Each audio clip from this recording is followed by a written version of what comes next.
Pada pagi hari ini firman Tuhan saya beri tema dewasa bukan pilihan tapi kewajiban. Dewasa bukan pilihan tapi kewajiban. Kenapa saya memberi tema ibadah pada pagi hari ini tentang kedewasaan? Saya mau mengingatkan kembali Bapak Ibu bahwa kedewasaan itu penting. Ya, kedewasaan itu penting. Kita bisa melihat di sekitar kita masih banyak orang yang secara jasmani itu dewasa, secara tubuh itu dewasa, tetapi secara pemikiran itu anak-anak ya Bapak Ibu ya. Pemikirannya masih anak-anak. Nah, kalau orang yang dewasa tetapi pemikirannya masih anak-anak, itu akan menyulitkan dirinya sendiri dan juga menyulitkan orang lain tentunya. Oleh sebab itu, pada pagi hari ini, mari kita belajar tentang kedewasaan. Supaya semakin hari, iman kita itu semakin dewasa, pemikiran kita semakin dewasa juga. Mari terlebih dahulu kita baca firman Tuhan di dalam 1 Korintus 14 ayat yang ke-20. Saya akan bacakan untuk Bapak Ibu. Bapak Ibu bisa menyimak di dalam Alkitab masing-masing. Yang tidak membawa Alkitab bisa menyimak di dalam slide yang sudah saya buat. 1 Korintus 14 ayat yang ke-20. Demikian firman Tuhan. Saudara-saudara, janganlah sama seperti anak-anak dalam pemikiranmu. Jadilah anak-anak dalam kejahatan, tetapi orang dewasa dalam pemikiranmu. Amin. Janganlah sama seperti anak-anak dalam pemikiranmu. Bapak Ibu, pikiran anak-anak itu seperti apa sih? Ya. Pikiran anak-anak itu belum bertanggung jawab ya Bapak Ibu ya. Suka bermain. Belum punya tujuan hidup, belum tahu mana yang baik, mana yang buruk, manja, masih maunya menang sendiri, nggak tahu mana hal yang aman, mana yang berbahaya itu nggak tahu Bapak Ibu. Jadi itulah pikiran anak-anak. Ya. Contoh, telur buat mainan. Seharusnya telur itu kan dimasak, lalu dimakan. Tetapi karena anak-anak sama mereka buat mainan. Datang ke kulkas, ngambil minum, tetapi lihat telur kayaknya bagus. Ya, buat mainan, dilempar ke tembok, dilempar ke lantai. Kenapa mereka melakukan itu? Karena mereka masih anak-anak Bapak Ibu. Nggak tahu mana yang baik, mana yang buruk itu belum tahu. Ini harus diapakan, itu belum tahu. Masih bergantung kepada orang lain, belum mandiri. Makan disiapkan. Pakai baju disiapkan. Mandi dimandiin. Ya. Itu anak-anak Bapak Ibu. Mereka nggak ngerti. Nggak ngerti apa yang harus dilakukan setelah ini. Setelah melakukan ini harus ngapain itu mereka nggak tahu.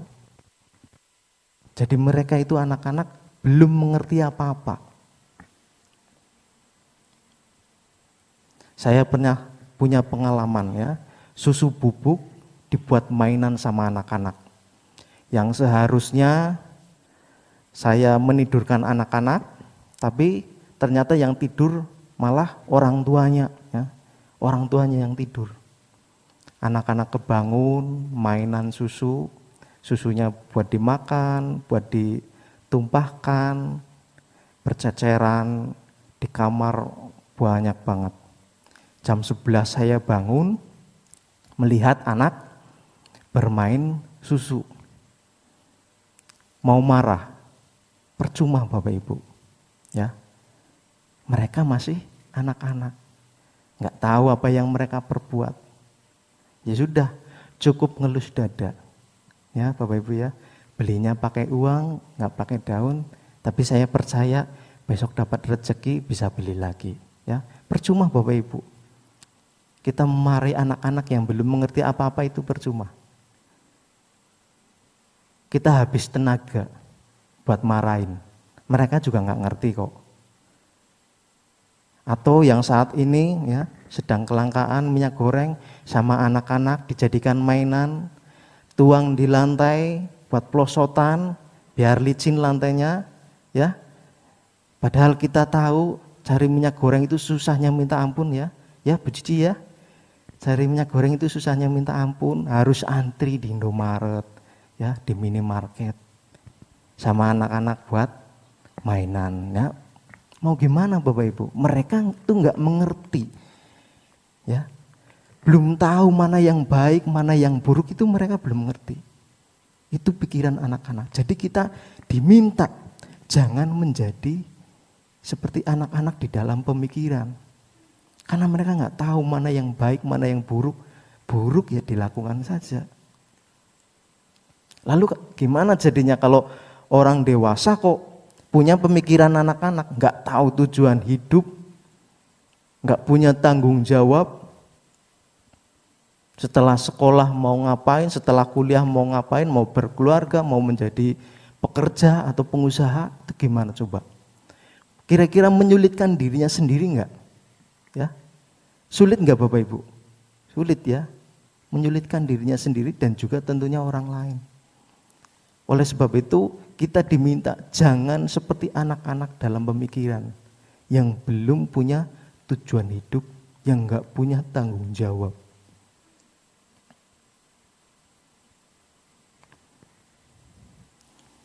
Terus apa? Tanda kekanak-kanakan dalam tubuh yang dewasa. Ya. Lemah dalam pengendalian diri.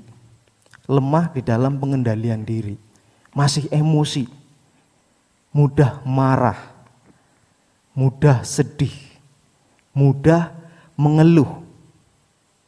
Misalkan orang yang sudah bekerja ya, waktu belum bekerja dia nyari pekerjaan.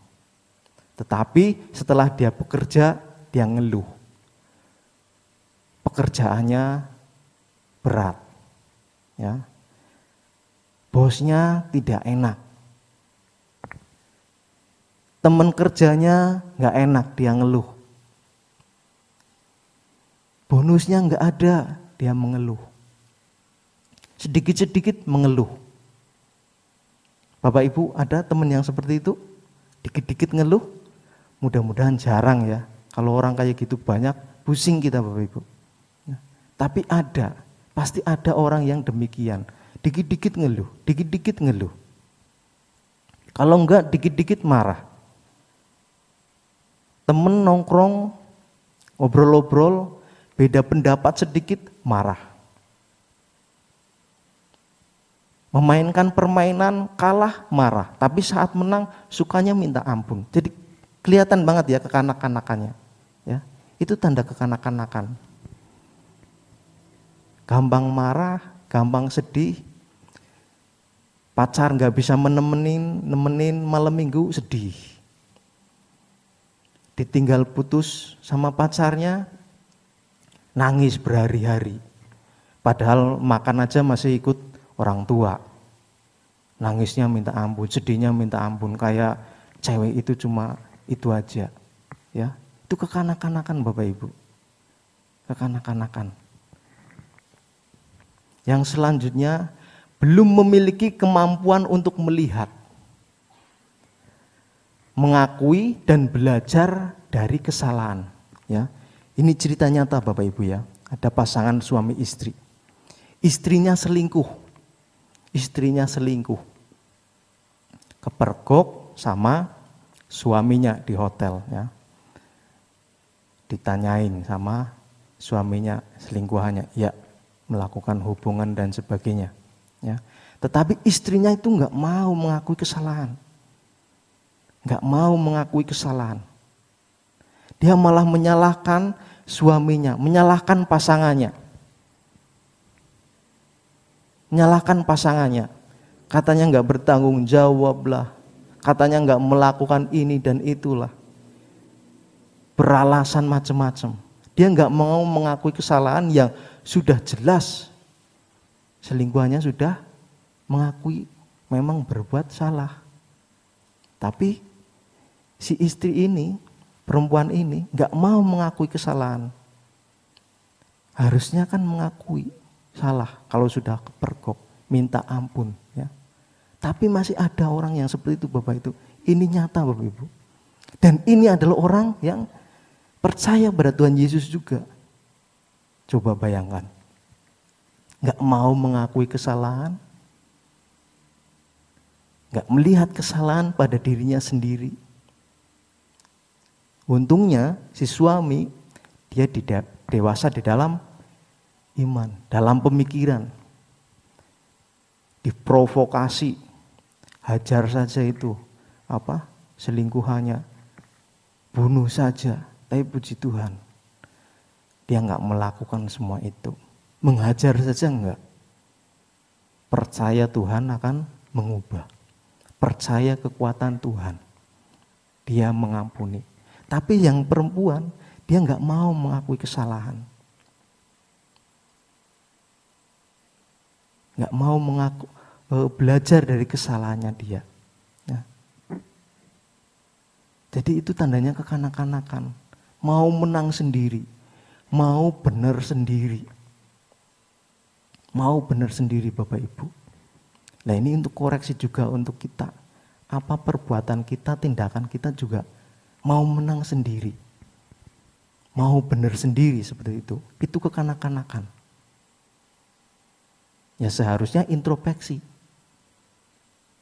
Perbuatan kita salah apa benar? Kalau salah, ya akui kesalahan. Bertobat. Perbaiki. Tapi kalau masih mau menang sendiri, itu namanya kekanak-kanakan. Namanya kekanak-kanakan Bapak Ibu. Yang selanjutnya, belum bisa menghargai orang di sekitarnya. Istri susah payah, masak, ya, bikin sarapan, tetapi sama suami dengan berbagai alasan gak dimakan. Yang kurang cocok lah, yang gak ada waktu lah. Seharusnya kalau dewasa secara bijak, kalau memang itu makanannya tidak enak, sampaikan. Rasanya kurang manis, kurang asin. Itu bijak. Itu bijak Bapak Ibu. Atau kalau enggak ada waktu, bilang nanti setelah pulang atau istirahat kerja baru dimakan. Atau boleh bungkus untuk bekal di pekerjaan nanti. Itu namanya menghargai orang. Tetapi kalau enggak menghargai orang yang di sekitarnya, itu masih kekanak-kanakan. Ada saja orang-orang yang demikian Bapak Ibu ya. Termasuk belum bisa menghargai waktu. Waktu yang untuk ibadah dia gunakan untuk tidur. Waktu untuk bekerja dia gunakan untuk bermain. Waktu untuk keluarga dia habiskan untuk kesenangannya diri sendiri. Ya. Gak ada quality time buat keluarga, itu gak ada. Ya udah keluarga urus keluarga sendiri. Semuanya untuk kepentingan pribadi. Itu namanya kekanak-kanakan. Ya harus bijak. Kalau memang sudah berkeluarga, ya sediakan waktu untuk keluarga. Waktu untuk bekerja, sediakan untuk bekerja. Jangan semua waktu digunakan untuk semaunya sendiri. Berarti kan itu buruk. Nggak tahu yang baik gimana. Yang baik ya harus memanage waktu dengan baik. Jangan apa-apa maunya sendiri. Ya.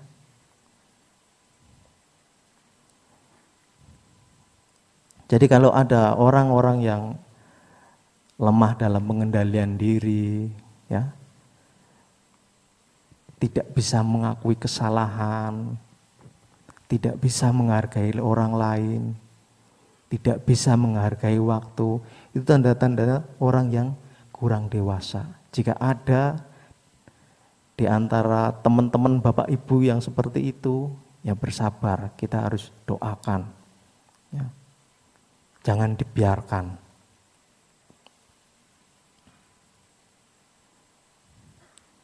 Selanjutnya, jadilah anak-anak dalam kejahatan. Anak-anak dalam kejahatan, maksudnya adalah anak yang tidak tahu cara berbuat jahat. Anak yang tidak tahu cara berbuat jahat, masih polos, belum memiliki niat jahat, belum memiliki niat yang menyakiti orang lain, itu belum. Nggak tahu caranya berbuat licik, itu nggak tahu. Ini yang dimaksud anak-anak di dalam kejahatan. Jangan disamaartikan dengan kejahatan anak-anak remaja ya Bapak. Ini anak-anak remaja maksud saya. Anak-anak remaja. Ya betul, memang secara hukum dia di bawah umur disebut anak-anak. Ya Bapak Ibu ya. Tetapi itu anak-anak remaja. Mereka tahu. Sudah tahu berbuat jahat gimana. Udah ada niat jahat. Udah punya niat buruk, itu udah ada. Udah ada niat yang menyakiti, itu juga punya dia.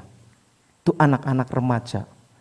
Nanti dikiranya jadilah anak-anak dalam kejahatan. Anak-anak remaja kenakalannya dicontoh juga. Kan repot. Ya. Benar-benar harus dipahami. Anak-anak dalam kejahatan berarti anak-anak yang masih polos Bapak Ibu. Nggak tahu cara berbuat jahat. Nggak tahu cara berbuat buruk kepada orang lain. Nah kalau anak-anak remaja zaman sekarang kan macam-macam ya Bapak Ibu ya. Anak-anak di bawah umur kejahatannya macam-macam Bapak Ibu. Saya cerita pengalaman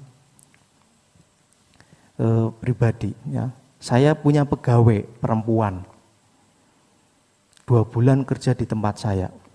Kerjanya lamban banget. Kerja lamban. Jadi ya cukup 2 bulan ya Bapak Ibu ya, kerja lamban. Siapa yang ini coba? Kerjanya lelet banget.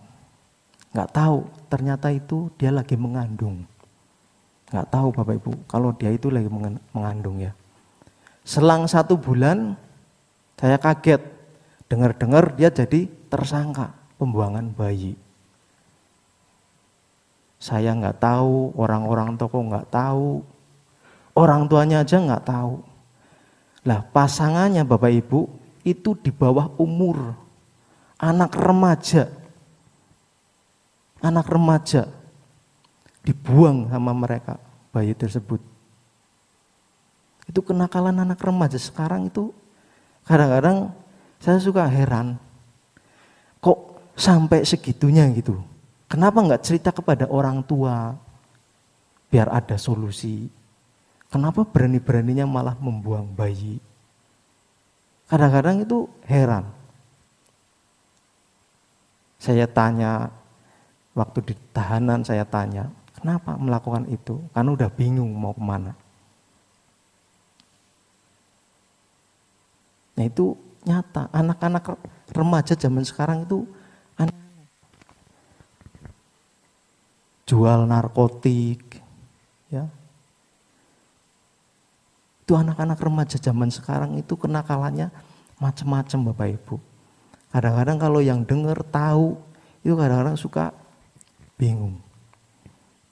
Suka bingung sendiri. Kenapa mereka sampai bisa melakukan seperti itu? Nah, Bapak Ibu, jadilah anak-anak kejahatan itu maksudnya ini. Ya. Nggak tahu, jangan nanti, itu kan juga anak-anak, nakal.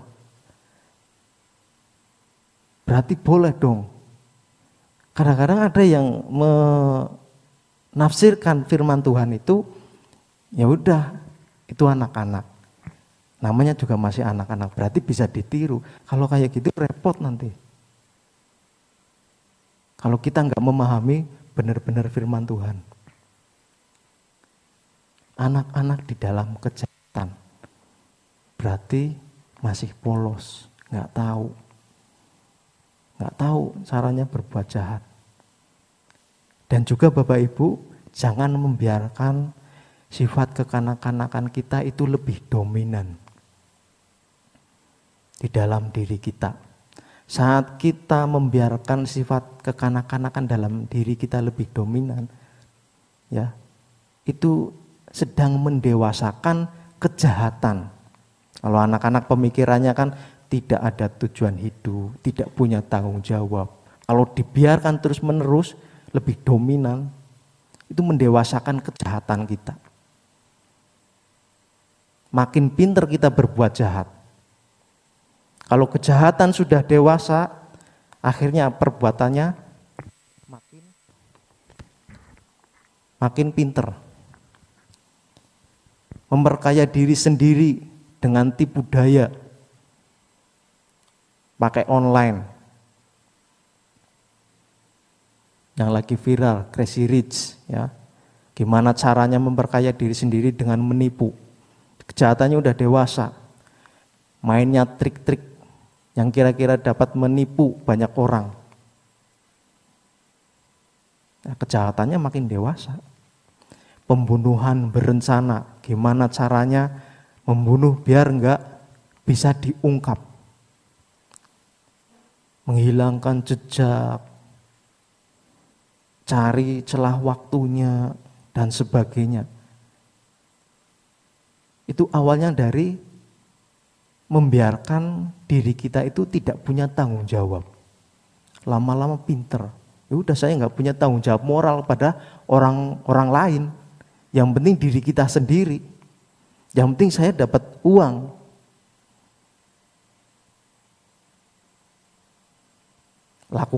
Melakukan apa aja.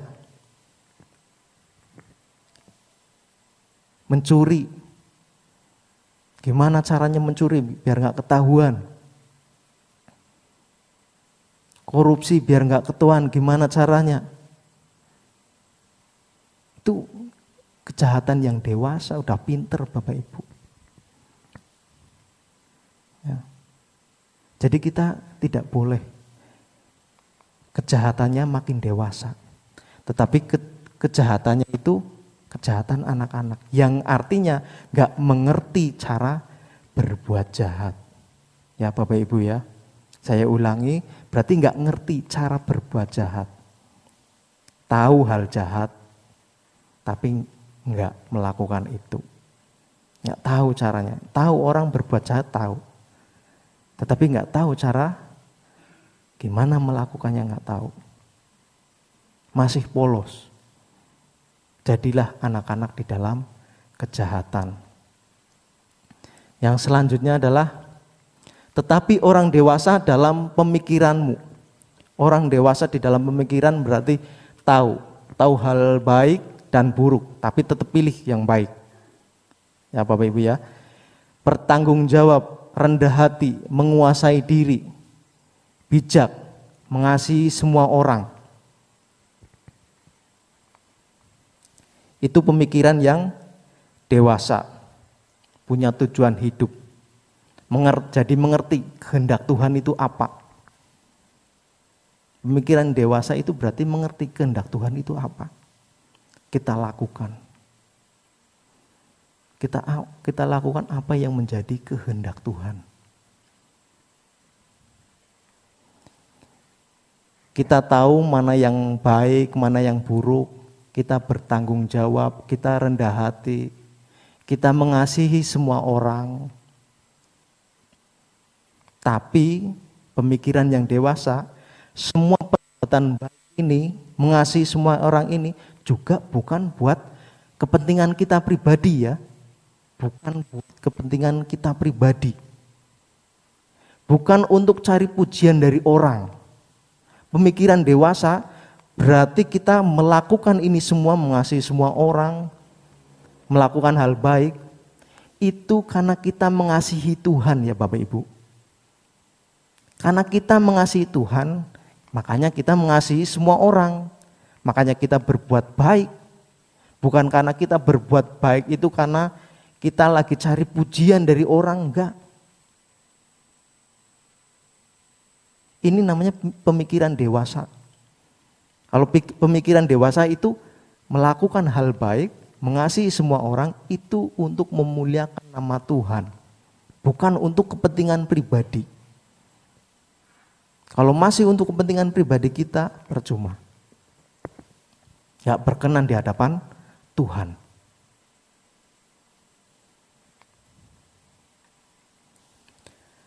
Dengan pemikiran dewasa, kita juga jadi mengerti bagaimana cara mengajar orang lain. Bagaimana cara mengajar orang lain? Ya, harusnya menggunakan bahasa yang dipahami oleh mereka, bukan pakai bahasa roh. Di dalam 1 Korintus 14, ini kan bercerita tentang karunia roh, bahasa roh, karunia-karunia roh. Nah, cara mengajar orang lain, ya pakai bahasa yang dipahami, jangan pakai bahasa roh. Nggak tahu. Pemikiran dewasa itu melakukan apa yang dipahami orang lain juga. Bukan menonjolkan kerohanian, bukan. Contohnya menjadi pengajar buat orang-orang yang belum dewasa. Dengan kesabaran kita, dengan kelemah lembutan kita, ketegasan kita, kita ubah, kita sentuh hati mereka, supaya mereka bisa berubah. Saya percaya, orang-orang yang belum dewasa itu, mereka bisa dirubah. Dengan kesabaran kita, dengan pengetahuan kita bagaimana caranya menyentuh hati mereka, itu bisa dirubah. Pemikiran dewasa itu seperti itu, melakukan kehendak Tuhan. Tetap mengasihi orang lain, yang walaupun kadang-kadang menyulitkan kita. Tapi percaya bahwa Tuhan juga sanggup mengubah mereka.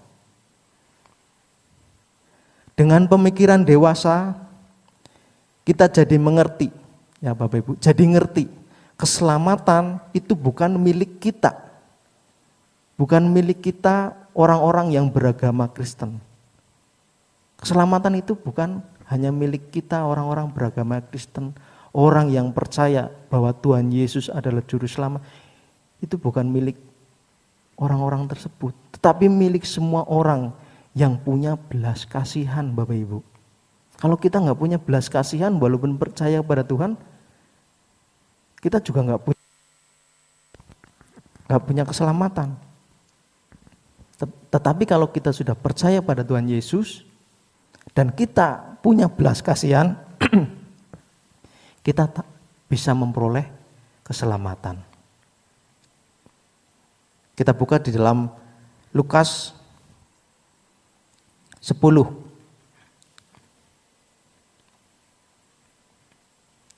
Lukas 10 ayat 25. Saya bacakan pada Bapak Ibu. Lukas 10 ayat 25.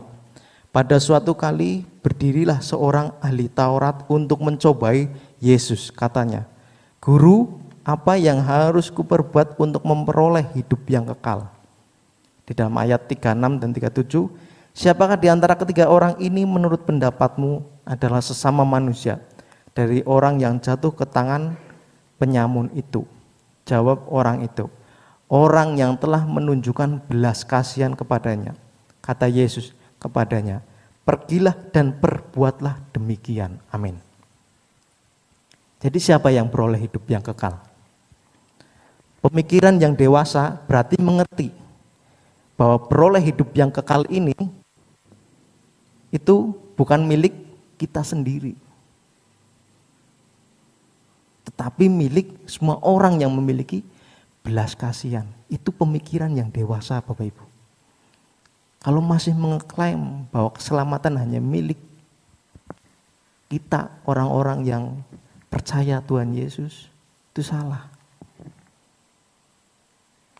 Soalnya ada firman Tuhan yang mengatakan demikian, bahwa orang yang memiliki belas kasihan beroleh hidup yang kekal juga.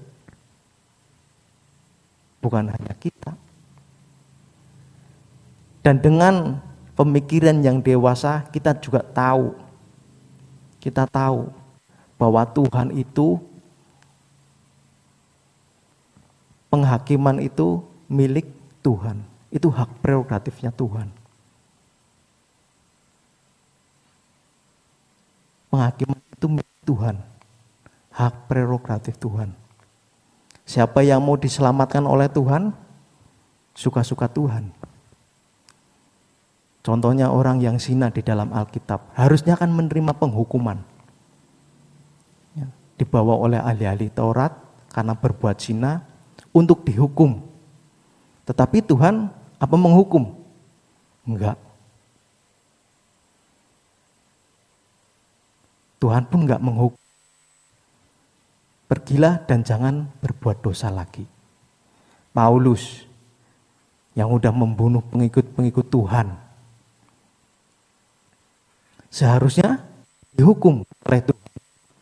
Tetapi Tuhan enggak hukum. Tetapi Tuhan pakai untuk menyebarkan firman Tuhan.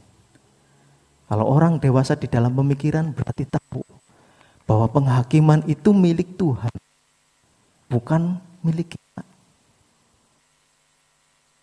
Orang-orang yang tadinya mengikuti mengikuti ormas radikal. Banyak sekali kan kesaksian yang akhirnya ikut Tuhan Yesus. Seharusnya mereka yang menghujat Tuhan Yesus itu dihukum. Tetapi Tuhan enggak selamatkan. Tuhan selamatkan mereka. Tuhan mengasihi mereka. Dewasa di dalam pemikiran berarti tahu kebenaran firman Tuhan. Tidak sepotong-sepotong, tapi mulai bertumbuh kebenarannya. Pengetahuan tentang kebenaran firman Tuhan itu bertumbuh. Kita juga nanti diadili Bapak Ibu, bukan karena kita percaya pada Tuhan Yesus, tetapi karena perbuatan kita. Di dalam Wahyu 20 ayat yang ke-12 juga disebutkan. Wahyu 20 ayat yang ke-12.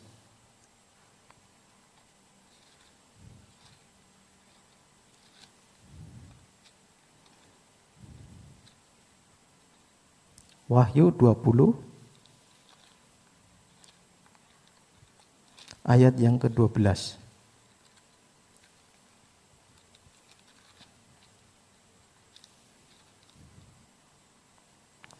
Demikian firman Tuhan. Dan aku melihat orang-orang mati besar dan kecil berdiri di depan tahta itu, lalu dibuka semua kitab dan dibuka juga sebuah kitab lain, yaitu kitab kehidupan. Dan orang-orang mati dihakimi menurut perbuatan mereka berdasarkan apa yang ada tertulis dalam kitab-kitab itu. Ya Bapak Ibu, dewasa di dalam pemikiran tahu. Berarti tahu kita itu nanti diadili karena perbuatan-perbuatan kita. Coba renungkan perbuatan kita. Sudahkah perbuatan kita mencerminkan orang dewasa? Atau kekanak-kanakan? Kita koreksi tindakan kita, perbuatan kita. Itu nanti yang akan diadili perbuatan kita. Enggak cukup hanya percaya saja bahwa Tuhan Juru Selamat itu enggak cukup. Tapi perbuatannya perbuatan yang kekanak-kanakan. Enggak punya tujuan hidup. Udah tahu itu buruk tetap dilaksanakan. Percuma Bapak Ibu. Jadi koreksi perbuatan kita. Ya. Kita sudah mencerminkan pemikiran yang dewasa belum perbuatan kita? Kita sudah tahu kebenaran firman Tuhan apa belum? Yang seutuhnya. Nah, makanya penting belajar tentang kedewasaan di dalam pemikiran. Firman Tuhan, Alkitab itu dibaca. Ya, dibaca, dipahami, dimengerti, bukan hanya sekedar dibaca saja, tapi benar-benar dimintakan Roh Kudus untuk memberikan kita pemahaman yang benar-benar dari kerajaan surga. Slide terakhir Bapak Ibu, simpulan. Jadi Bapak Ibu, menjadi dewasa itu bukan pilihan ya, itu bukan pilihan, namun sebuah kewajiban. Saat kita memiliki pikiran yang dewasa, kita jadi ngerti kehendak Tuhan itu apa. Kita jadi ngerti firman Tuhan yang benar itu seperti apa. Saat kita udah ngerti itu semua, kita melakukannya. Kita menjadi pelaku firman Tuhan. Saat kita menjadi pelaku firman Tuhan, maka kesempatan untuk dapat memperoleh hidup kekal, untuk memasuki kerajaan surga, masuk ke langit baru, bumi baru, itu semakin besar. Amin Bapak Ibu. Baik. Slide terakhir, Tuhan Yesus memberkati. Amin. Tuhan, sebentar kami akan undur diri dari tempat ini. Kiranya Tuhan curahkan berkat bagi kami semua Tuhan. Berkati kami dalam perjalanan kami kembali ke tempat masing-masing.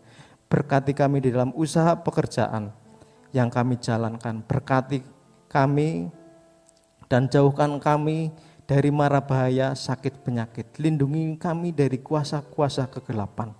Tuhan memberkati Engkau dan melindungi Engkau. Tuhan menyinari Engkau dengan wajah-Nya dan memberi Engkau kasih karunia. Tuhan menghadapkan wajah-Nya kepadamu dan memberi Engkau damai sejahtera. Tuhan Yesus memberkati. Amin.